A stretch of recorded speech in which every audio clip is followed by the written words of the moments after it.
உலகத்திலேயே முதலாக மக்கள் பயன்படுத்தியது தமிழ் மொழி என்பதுதான் அது. The language spoken here is one of our mother tongues.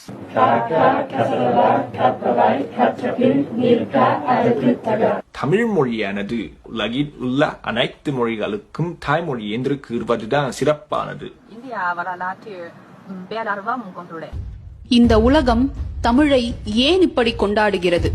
Tamil மொழியை மட்டுமல்ல, தமிழரின் வாழ்வியல், கலாச்சாரம், பழக்க வழக்கங்கள் எல்லாவற்றையும் இந்த உலகம் உற்று நோக்கக்கூடிய காரணம் என்ன? பாண்டியன், அம்மா, அதியமான், மருதை, சேலம் இவையெல்லாம் தமிழ் பெயர்கள் என்று உங்களுக்கு தெரியும். இவையெல்லாம் ஊர் பெயர்கள் என்று சொன்னால் இதில் ஆச்சரியப்படுவதற்கு ஒன்றும் இல்லை. ஆனால் இந்த ஊர்கள் எல்லாம் தமிழ்நாட்டில் இல்லை, உலகம் முழுவதும் பரவி இருக்கிறது என்று சொன்னால் உங்களால் நம்ப முடியுமா? இது பாண்டியன் என்ற ஊர் இருக்கிறது. அமெரிக்காவின் கலிபோர்னியா மாநிலத்தில் அம்மா என்ற பெயர் கொண்ட ஊர் இருக்கிறது. துருக்கியில் அதியமான் என்ற ஊர், நார்வேயில் ஊரான் என்ற ஒரு இடம், ஜப்பானில் மருதை, இங்கிலாந்தில் சேலம், கனடாவில் வெல்லூர், உலகில் 24 இடங்களின் பெயர் மதுரை என்றுள்ளது.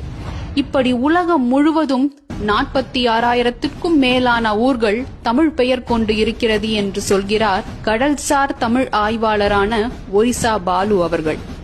இவையெல்லாம் தற்செயலாக அமைந்ததோ அல்லது அந்த மொழிக்கும் தமிழுக்கும் உண்டான ஒளி ஒற்றுமையோ இல்லை. இதற்கான பதில் தமிழரின் கடல் வழி பயணங்களில் இருக்கிறது. உலகில் எங்கெல்லாம் ஆறுகள் கடலில் கலக்கின்றனவோ அங்கெல்லாம் ஊர் பெயர்கள் தமிழை தாங்கி நிற்கின்றன.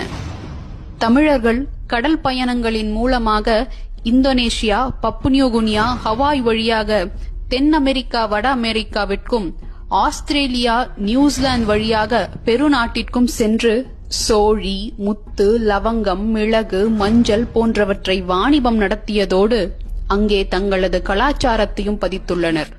ஆம், இன்று நாம் அதிக லாபம் தரக்கூடிய தொழில் என்று பேசிக் கொண்டிருக்கும் ஏற்றுமதி தொழிலை அன்றே நம் முன்னோர்கள் செய்திருக்கிறார்கள். எந்தவித நவீன போக்குவரத்து வசதியும் இல்லாத பல்லாயிரம் ஆண்டுகளுக்கு முன்னர் தமிழன் எப்படி இத்தனை தேசங்களுக்கு பயணித்தான் என்பதை இந்த காணொளியின் இறுதியில் கூறுகிறேன். அதற்கு முன்னர் அவன் உலகம் முழுவதும் வாழ்ந்ததற்கான தடயங்கள் என்ன என்று சொல்கிறேன், கேளுங்கள்.